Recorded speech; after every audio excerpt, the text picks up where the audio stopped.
Hello there. I'm Dr. Lipi Roy, and welcome to my show, Health, Humor, and Harmony. Today, I'm going to share my thoughts on the recent tragic death of country music legend Naomi Judd, who died on April 30th, 2022. In an interview with Diane Sawyer on Good Morning America, actress Ashley Judd disclosed that her beloved mother died from a self-inflicted gunshot wound after years of battling the inner anguish of mental illness. As a disclaimer, please know that I have never personally evaluated or treated Ms. Naomi Judd. My comments are based on interviews and articles with Ms. Judd and or her family, as well as my own clinical judgment formulated over a decade of working as an internal medicine and addiction medicine physician, caring for hundreds of patients with various types of co-occurring mental illness. I first want to convey my sincerest condolences to the entire Judd family. On behalf of my own patients experiencing mental illness, I genuinely thank Miss Ashley Judd for bravely speaking up during this very difficult time. Her comments, I believe, will go a long way in reducing the shame and stigma faced by millions of people with mental illness around the world. This is a major public health concern. Globally, about 1 in 10 people have a mental health disorder. Here in the United States, it's about 1 in 5 adults. Using clips from Ashley Judd's heartbreaking yet courageous interview, I will highlight 4 facts about mental illness that everyone should know.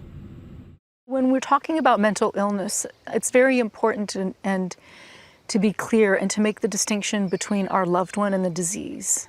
It's very real.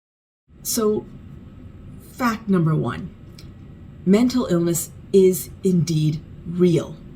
It is a medical disease, just like asthma and diabetes. It distorts normal cognitive processes like thinking, memory, emotions, as well as behavior. It needs to be diagnosed and treated by a healthcare professional, just like any other health condition.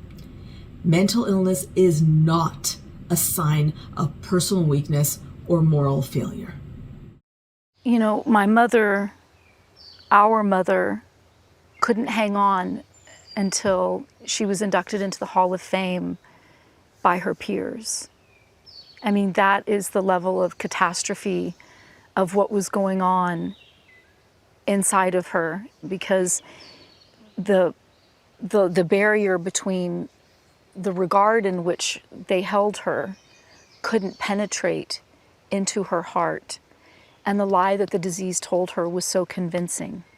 And it's the lie that you are not. That you're not enough, that you're not loved, that you're not worthy. Fact number 2, clinical depression isn't the opposite of happiness. It's not simply sadness. You can't just stop being depressed or snap out of it. Naomi Judd's inability to stay alive to witness perhaps the pinnacle of her career, induction into the Country Music Hall of Fame, is a reflection of the catastrophe that depression wreaked on her brain and impaired neurotransmitter release and neuronal messaging. Ashley went outside to bring in a comforting person who had arrived. When she came back, I went upstairs to let her know that the friend was there, and I discovered her. I have both grief and trauma from discovering her. Fact number 3, suicide deeply affects loved ones and other survivors. The sheer knowledge of someone's death by suicide is distressing enough, but to be the one to find them, let alone your own mother, from a fatal gunshot wound, is utterly traumatizing. No 2 people experience loss the same way. Some of the stages of grief include shock, denial, guilt, sadness, anger, and acceptance. The grieving process can be exhausting, Loved ones need to take time to rest and recharge. I will share with you that she used a weapon. Mother used a firearm. Fact number 4. Firearms are used in half of all suicide deaths. In this country, a person dies every 22 minutes by firearm suicide. More people kill themselves in the US with guns than with all other means combined, including hanging, poisoning, jumping, or cutting. While guns aren't the most common method used by suicidal individuals, they're the most lethal. Almost 90% of suicide attempts with a firearm end in death. In contrast, drug overdose, the most common method in suicide attempts, is fatal in less than 3% of cases. In addition, guns are an irreversible solution to what is often a momentary crisis. Suicidal individuals who take pills or use razors have time to reconsider their actions or get help. With a firearm, once the trigger is pulled, there is no turning back. Make no mistake, gun suicide is a public health crisis. Naomi Judd's death highlighted the impact of mental illness in women. While both men and women experience mental health disorders, they do so differently and at different rates. According to the National Institute of Mental Health, depression is twice as common in women than in men. Some mental illnesses are unique to women, such as perinatal depression. Women may also exhibit different symptoms, including increased fatigue, irritability, and dramatic changes in eating or sleeping habits. Regarding guns, white women aged 35 to 54 have the highest firearm suicide rate among all females.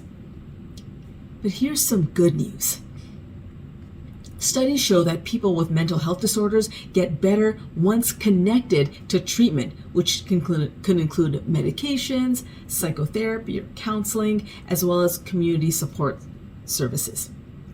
We need to reduce the shame and stigma surrounding people with mental health issues and increase access to evidence-based, compassionate treatment and care.